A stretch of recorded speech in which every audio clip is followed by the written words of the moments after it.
Meus amigos, que bom estarmos de volta com todos vocês e é um prazer estarmos juntos para mais um momento em que nós teremos a oportunidade de conversar sobre algumas dúvidas que as pessoas têm mandado para nós. E sempre que você tiver alguma dúvida e quiser mandar a pergunta, deixa a pergunta aí nos comentários que a nossa equipe vai estar trazendo a pergunta para que nós possamos estar ajudando a você compreender melhor as Escrituras. É claro que, havendo alguma pergunta que nós não temos condições de responder ou não sabemos responder, eu lhe serei sincero, vou dizer, olha, essa pergunta eu não tenho a resposta para ela agora, vamos buscar então o entendimento, tá? Então, é o nosso objetivo ajudar as pessoas. É claro, como as perguntas não são feitas ao vivo, então a gente pode dar tempo de ver para trazer a resposta, que eu acho que isso é importante, ajudar as pessoas a conhecer melhor a palavra de Deus. Então, sem demais delongas, nós vamos agora à primeira pergunta. Alguém me perguntou o seguinte: Pastor José Maria, quando o senhor virá nos fazer uma visita em Guarulhos? Alô, Guarulhos, abraço para todos os nossos irmãos em Cristo, guarulhenses. Breve, acredito, nós teremos a oportunidade sim de estar aí fazendo uma visita com todos os irmãos, e um grande abraço aí para os nossos pastores amigos aí, pastor Douglas, pastor Marcos também, lá na Vila Galvão. Abraço, em breve a gente teremos sim a oportunidade de participar de um culto aí com vocês, tá bom? Alguém me falou o seguinte: Pastor, esclarece, uma pessoa que manifestou e ninguém estava conseguindo expulsar o demônio, nem pastor ia. Depois manifestou de novo. Por quê? Os demônios não saem na autoridade do nome de Jesus? Me pareceu aqui a pergunta que a pessoa estava expulsando um demônio e o demônio resistindo. Sim, claro. Antes dos espíritos maus saírem do corpo de uma pessoa, eles existem. Claro que eles tendem de todas as formas a permanecer. Isso é fato, né? Por exemplo, Jesus expulsou o demônio de um garoto, de repente o garoto caiu no chão como morto, né? Quer dizer, o demônio tentou de uma forma se esconder, vamos assim dizer. Mas Jesus, conhecendo, pegou o garoto pela mão e o levantou.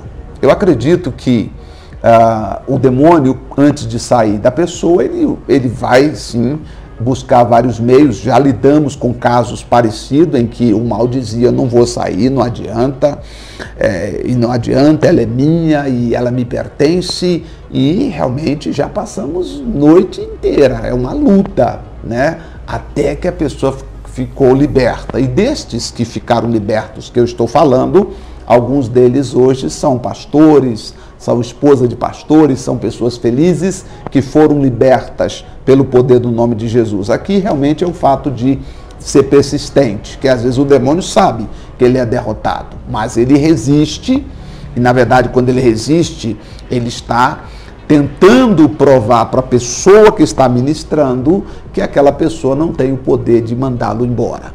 Mas essa pessoa precisa se valer do nome de Jesus. Quando a pessoa entende o poder do nome de Jesus, aí não tem jeito, o mal tem que sair em nome de Jesus. A outra dúvida que a pessoa me perguntou é o seguinte: Pastor, a pessoa é sobre o Espírito Santo, ser cheio do Espírito Santo. Não sei se a forma que eu entendo está correta, mas assim que nós convertemos e nos batizamos ali, passamos a ter o Espírito Santo. E ser cheio significa falar em línguas, mas se o falar em línguas é sinal de estar cheios, porque tem pessoas que falam em línguas e dão um péssimo exemplo de cristão. Tristeza, né? É muito triste isso. Bom, deixa eu responder a tua pergunta. Nós recebemos o Espírito Santo quando nós temos ou tivemos o nosso encontro com Jesus.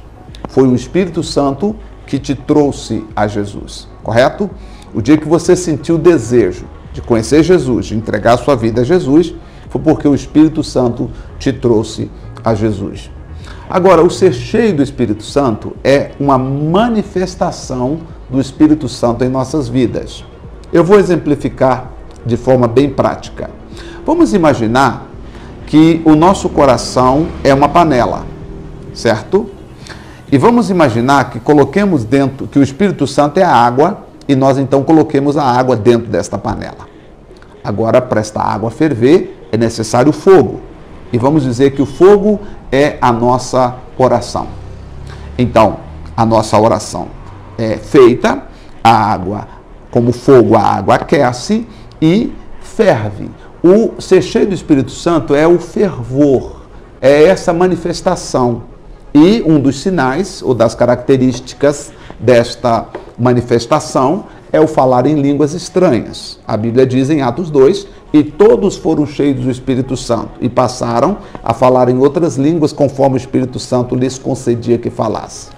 Agora, quanto à sua última parte da pergunta, e se há pessoas que falam em línguas estranhas e dizem ser cheio do Espírito Santo e dá um péssimo testemunho, aí, meu amigo, realmente é uma questão de caráter da pessoa.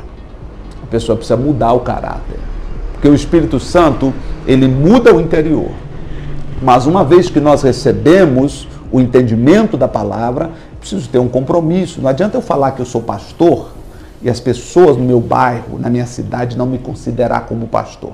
Não adianta eu falar para a minha família que eu sou pastor e as pessoas da minha família não me considerar como pastor. Aí, no caso, talvez não seria a culpa do Espírito Santo.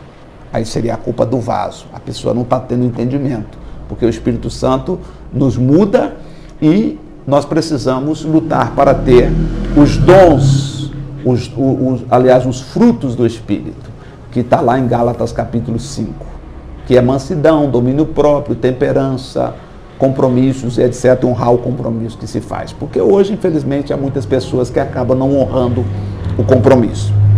Vamos para outra pergunta, então. A pessoa pergunta assim: pastor, usar maquiagem é pecado? Olha, para ser bem sincero, no século que nós estamos vivendo, eu diria assim, com todo respeito, algumas pessoas, algumas igrejas, pregam que é pecado. Claro que todo excesso é pecado. Tudo que é excesso é pecado, né? Mas algumas igrejas pregam que realmente que não pode, a mulher não pode usar maquiagem, não pode...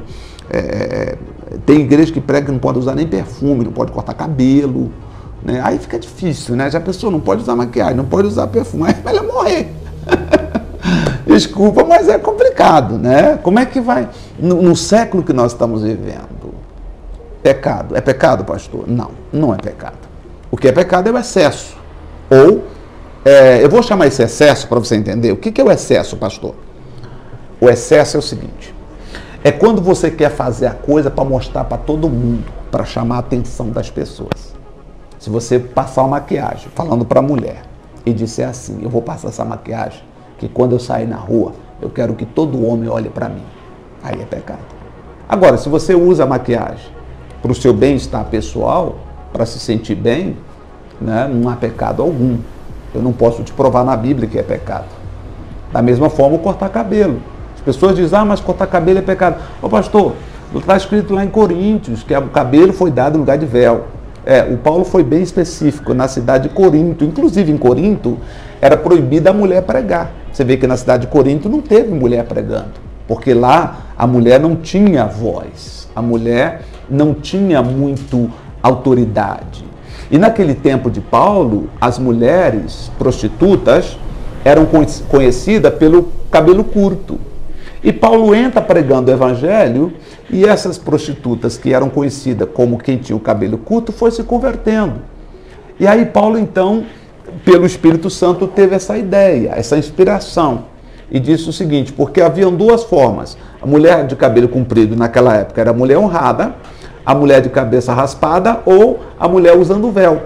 Então foi quando Paulo disse: usar véu. Vai ter que usar véu, porque senão as pessoas vão passar na rua e vão interpretar mal a gente aqui dentro da igreja. Então foi por isso que Paulo falou sobre isso em Corinto, na cidade de Corinto, tá?